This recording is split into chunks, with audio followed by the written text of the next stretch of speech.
తనకు నివాసం సరిహద్దు నీలాకాశం ప్రతి పొద్దు ప్రణయావేశం పెదవులపై హాసం సుమసారం మన సంసారం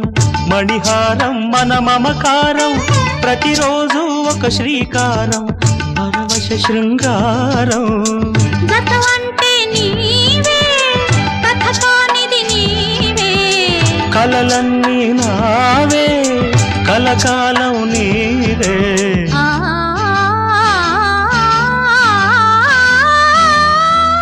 రాముడు అనుకోలేదు జానకి పతి కాగలనని ఆనాడు